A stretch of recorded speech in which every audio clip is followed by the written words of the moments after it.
एक छोटा सा स्लाइस सुनवाते हैं मिस्टर पुरी का। अभी 4-5 दिन पहले ही उन्होंने बातचीत की थी और उसमें बातचीत में ओवरऑल सेक्टर पे मार्जिन प्रेशर का हिंट दिया था। हम ये नहीं कह रहे हैं कि आज रिजल्ट है तो आपको ये समझने की ज़रूरत है कि मैनेजमेंट की थिंकिंग किस डायरेक्शन में। फिर हम आपको सुनवाएंगे कि एकेडमिकली क्या एक्सपेक्ट कर सकते हैं डिफरेंट बिजनेसेस से उनके इस क्वार्टर में। लेकिन पहले एक व्यू ले लीजिए जो उन्होंने कुछ दिन पहले ही हमें बताया था कि सारे कारोबारों में इस समय मार्जिन प्रेशर आ रहा है।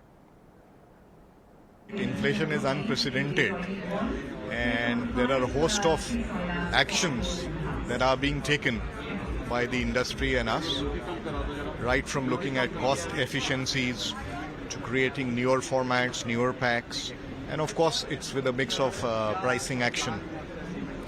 So it is a challenging position, but that's when innovation also is important, so that's another lever that we are pressing. And we do hope that with the passage of time and the inflation will start cooling off. The agriculture crops are in better shape, particularly the realizations this year. Hopefully that should give some uptick to the rural economy in the second half of the year. But will your margins be at pressure?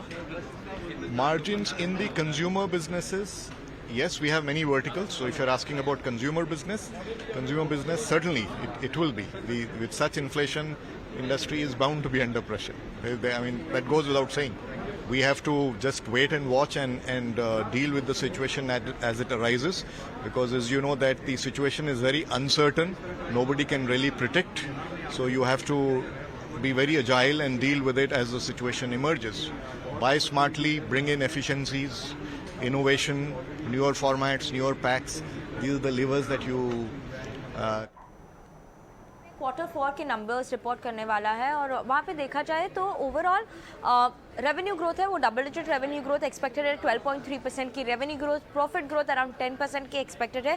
While margins में ये time expansion expect कर रहे हैं हम लोग, सो more than 60 basis point की expansion expect कर रहे हैं। 34.3% पे है एबिटा मार्जिन्स वर्सेस 33.6%। ना ओवरऑल सिगरेट वॉल्यूम ग्रोथ है वहाँ पे एक्सपेक्टेड है अराउंड 8 to 9% की वॉल्यूम ग्रोथ। वाइल ओवरऑल जो इम्प्रूवमेंट हो रही है मिक्स में, सिगरेट के बिजनेस में अच्छी रिकवरी हो रही है, उसकी वजह से मिक्स इम्प्रूव हो रही है, उसकी वजह से मार्जिन्स में भी एक्सपेंशन देखने की ये टाइम हम लोग एक्सपेक्ट कर सकते हैं। उसके अलावा होटल्स के बिजनेस में भी अच्छी ग्रोथ एक्सपेक्ट कर सकते हैं क्योंकि ऑक्यूपेंसी बढ़ रही थी, रिकवरी आ रही थी, एवरीवन वाज ट्रैवलिंग, तो उसकी वजह से होटल रेवेन्यू में अच्छी स्ट्रॉन्ग ग्रोथ एक्सपेक्ट कर सकते हैं। पेपर बिजनेस में भी एक्सपेक्टेड है कि परफॉर्मेंस अच्छी रहेगी ये टाइम पेपर बिजनेस की, क्योंकि स्कूल कॉलेजेस एक्सेट्रा सब खुल भी गए हैं, तो वहाँ पे भी अच्छी बिजनेस एक्सपेक्ट है, रिकवरी एक्सपेक्टेड है।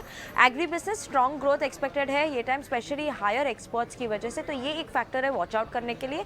उसके अलावा मेन फैक्टर जो है सिगरेट वॉल्यूम की रिकवरी पे कॉमेंट्री क्या आ रही है अगर कुछ है, ईबिट मार्जिन्स कैसे है एफएमसीजी बिजनेस के, और ओवरऑल आउटलुक क्या है एग्री बिजनेस और होटल बिजनेस का, ये इंपॉर्टेंट फैक्टर्स है वॉच आउट करने के लिए। ये थी विनी बता रही थी रिजल्ट कैसे होंगे। मैनेजमेंट की भी आपने एक बात सुनी कि सेक्टर पे कैसे मार्जिन प्रेशर है। एक क्विक व्यू ले लेते हैं प्रशांत से चार्ट्स पे।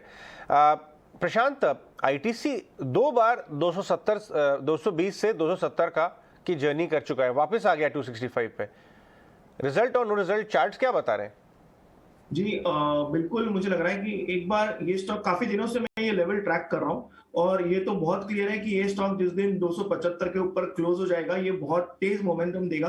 बट अभी भी मुझे लग रहा है कि ये स्टॉक ऑलमोस्ट एक ब्रेकआउट की कगार पे है और यहाँ से अगर ये 5 पॉइंट 270 के ऊपर भी निकल जाए तो मुझे लग रहा है कि ये बहुत अच्छा ब्रेकआउट, क्योंकि ये काफी बड़ी स्क्वीज में जा चुका है। स्क्वीज यानी एक ऐसा कॉन्सेप्ट होता है कि जैसे कि स्प्रिंग को हम दबाते हैं तो उसके बाद एक बहुत बड़ी मूव आती है, वो एक्सपांड हो जाती है, बिल्कुल उस तरह से प्राइस एक पैटर्न बना रही है। तो अगर ये 270 के ऊपर निकल जाए तो इसकी जो एक्सपांशन मूव आएगी वो ऊपरी स्तरों पे आएगी। तो मुझे लग रहा है थोड़ा सा वेट एंड वॉच कीजिए, नतीजा आने दीजिए, और अगर ये 270 क्रॉस कर जाए तो इसको 255 के पोजिशनल स्टॉप लॉस से बिल्कुल इन्वेस्ट करके बने रहिए। मुझे लग रहा है ये स्टॉक बहुत तेज ऊपर जा सकता है।